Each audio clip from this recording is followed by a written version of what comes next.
So my solo traveling days are over. My boyfriend Nick and I decided to travel backpack Central America this past fall. So I'm no longer alone in these videos, which is the best because we just had the best time. Anyway, we started off in Guatemala, and this experience is probably the craziest travel experience I've ever had, and I think for him too.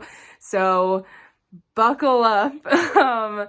But it's a lot of fun, and I'm so happy that I got to do it with my boyfriend. So here is us in Guatemala.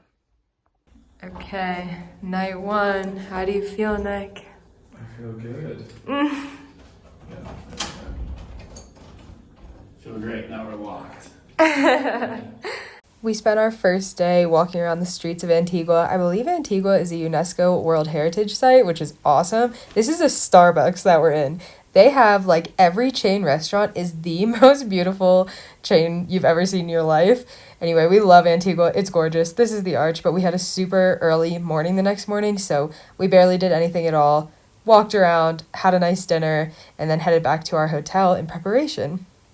Okay, day one done. What'd you think? Wonderful. What was your favorite part?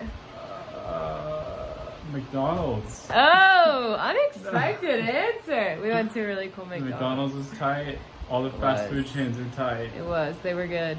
Dinner was really good. I might say dinner. Or we walked around the town for a while, and it was really, really The colors nice. are pretty. The arch was more beautiful than I thought. It was really pretty. It was. It's very mountainous, and we like it. Mm-hmm. So that's day one, and we're really tired, and we have to get up really early tomorrow. Bye. Thus began our journey of hiking Volcano Acatenango. This hike is no joke, okay? It is, I think, the hardest hike I've ever done in my life, and I hiked the entire Appalachian Trail, hiking for 5 months, okay? It's so steep. It is like on sand a lot of the time. We had really bad weather for it too. As you can see, it was foggy most of the time. There were multiple times I looked at Nick and was like, I don't think I can do this. Like, I've had enough. But when we got to the top, here we are. We finally made it. They delivered us hot chocolate and cookies, and this was our tent that we were sleeping in for the night. It was pretty nice. So if you're doing this tour, they do give you this really nice tent and a bunch of sleeping bags and sleeping pads. Anyway, there was the view. We had pretty bad weather, so it was hard to see it, but eventually the clouds cleared a little, and at nighttime we actually got to see the volcano explode, which was one of the most surreal things of my whole life, being that close to an exploding volcano and seeing just the majestic nature of it. Could not highly recommend this tour enough. Here's like a zoomed out video of that volcano exploding. Then our tour guides that night were like, quick, short, easy hike in the morning for a sunrise. Like, everyone come on. It was not easy, okay? I don't know where they got the thought that that morning hike was going to be easy, but it was not. I think you climbed something like 6,000 feet in like 4 or 5 miles throughout the whole thing in the 2 days. So if you're in Guatemala, you absolutely should do this. You should hike this volcano because it's the most stunning. Like, I don't know if I've ever had a better view in my life. You just feel like you're on top of the world looking down on the clouds and the mountain exploding. It's worth it. But just know what you're signing yourself up for. You hike all day. It's the hardest hike of your life because the elevation you're so high up. Look how steep this is on the walk down, okay? Walk down is no joke either. Like, your knees are going to be hurting. But you get up to the top, you sleep in the little tents that the tour company has already set up for you. They make you dinner, and then for breakfast it's cereal. But all you have to carry is like your own food and water, basically. It is so worth it, but mentally prepare yourself. We did not give ourselves any time to get used to the elevation up there, so that was probably stupid of us too, and probably why I felt like I was dying the whole time. Anyway, it was gorgeous. Couldn't highly recommend enough. Both Nick and I were just in awe the whole time, and this was our camp, so it was just a bunch of tents right on the edge. Anyway, it was around this time that, well, we didn't figure it out until we got back down the mountain. But essentially, as soon as we got back down the mountain, our tour guide told us that a big protest had erupted in Guatemala, essentially over a stolen election. The people voted for somebody new to be in office, and the old elected official essentially said, no, I'm not leaving, and the whole country shut down. Hello. Hola. We're stuck in Antigua. Basically, there's a lot of protests that got really bad. You have anything to say about that? We got Guatemalan President Trump. Yeah, they're like protesting. They're blocking off the roads because their president is Stop the count. Stopping the count, not letting the votes happen. It's really hot in our hotel. That's why we're dressed like this. All the votes were for him, actually. Every single vote. Farmers don't believe. Not one vote wasn't for him. Anyway, so they're protesting, obviously, and the protests have blockaded every road in Guatemala. So we're gonna go. We're too chicken to walk around the blockade. Yeah, our tour guide from the volcano was like, "You guys could just like take a bus, take a taxi to the blockade, walk around, and then take another bus." Just like that. We were like, no. So anyway, we are stuck in Antigua. For a second, our tour guide was like, yeah, they might close the airport. They did for one day, but now the police are like blockading it, and it's a whole thing. So we were supposed to go to the lake, and then we were supposed to go to a national park up like north. Can't go to either. Sad. Still in Antigua. Big sad. And we're gonna stay here again tonight, and then maybe. Is this our 4th night in Antigua? Yeah. Cuatro. Cuatro. Well, no, if you count the volcano night, then I don't 3. Count volcano night. Okay. Anyway, whatever. So it's been like 3 weeks. We might buy a new plane ticket is the point, because we're gonna have to. We're gonna buy a new plane We need to get out of Guatemala, which sucks because we're actually both very sad. We're laughing, but I cried about it yesterday. Laugh through the pain. You gotta laugh through the pain. I cried about it yesterday. Now I'm in acceptance mode. So, beautiful country. Maybe we'll see it one day. This trip is not that trip.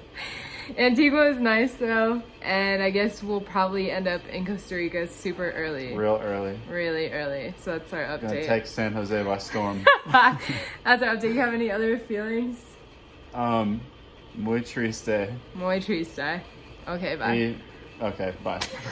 Just to make it clear, we are in support of the Guatemalan people exercising their right to protest and blocking the roads to have their voices heard. It was just very sad for us because it meant we had to leave because the situation was becoming really unstable and no one knew if the airports would shut down and food shipments were not coming into the cities anymore. So it was a huge concern. So these people are actively putting up a roadblock right in front of us. Crazy.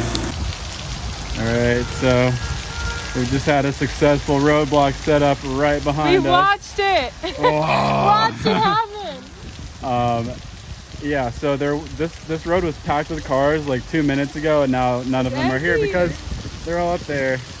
But we're surviving. Okay. We're soaking wet. Also soaking very wet. Very shoes damp over here. are soaking wet.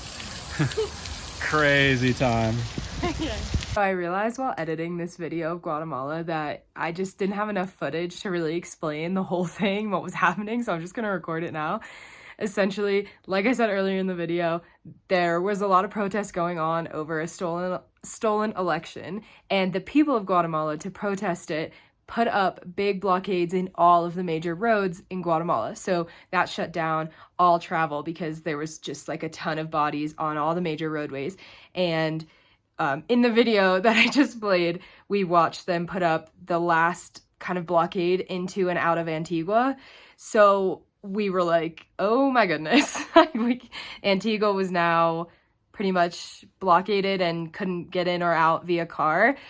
And at this point, so like 2 days before, we had been in contact with a lot of travel agencies and buses and like all types of stuff, public buses, travel agencies, trying to figure out a way to make it back to the airport in Guatemala City from Antigua. And every travel company kept canceling on us, being like, there's no way out, there's no way to get you there, we don't know what to tell you. We would book something at like during the nighttime, they would say 4 a.m. you have to meet us, and then at 3 we'd wake up and they would be like, no, that happened the morning before this. Finally, we found a company that said at nighttime between like this hour and this hour, there is one back road open to Guatemala City that I can get you on and I can take you there, but we have to walk out of the city across a bridge and like walk a long time in the middle of nowhere to get to the bus, wherever the bus will be waiting on a road that is open to take that bus into Guatemala City. So we, in the pouring rain in this video, walk from the like exit of Antigua where that blockade was to where the bus was waiting for us, got on the bus, and the bus driver, thank goodness, got us to Guatemala City and got us on the next, well, he got us to Guatemala City. We had to spend the night there because it was really late. And then in the morning, we got to the airport and we flew out to Costa Rica the next morning. So we had to get new flights, which was super expensive and not part of the budget at all, and had to cancel all of the other things we were supposed to do in Guatemala. And we, like, I know I'm kind of making the situation about myself because we're just talking about what happened to us there. Obviously, we want the Guatemalan people to have their elected official, but we adored Guatemala. Actually, I think Guatemala is one of my favorite countries I've ever been to ever. I've been to 40 countries now, and I still have it in my top 5. I love Guatemala, and I only was there for, 4 or 5 days in the same place other than the volcano. And so we were really sad because we were so excited to keep exploring the country and meeting the local people that were really nice. We were getting a lot better at our Spanish because there wasn't a ton of English, so we were actually getting to practice. And the food is awesome, the people are great, the nature is amazing, Antigua is such a cool city. So we were so sad that we had to leave and that the situation became so unstable so quickly. But we were really grateful that we were safe because there was growing and growing and growing safety concerns because the government that would not come out of power was like, we're going to start fighting back, basically, if you guys don't get out of the roads. So we knew that it could really escalate quickly. So we were happy that we were safe. We were sad to leave. And that's all the footage was trying to say. But it was probably the craziest political travel experience I've had. And I think Nick too. But we are really hoping to go back to Guatemala soon. We love it so much. That's it. And Guatemala's situation has resolved. The true elected president is now sworn in. So everything worked out fine, but it was a pretty wild experience, and power to the people, I guess. Anyway, that was Guatemala, and next up is us in Costa Rica. Goodbye.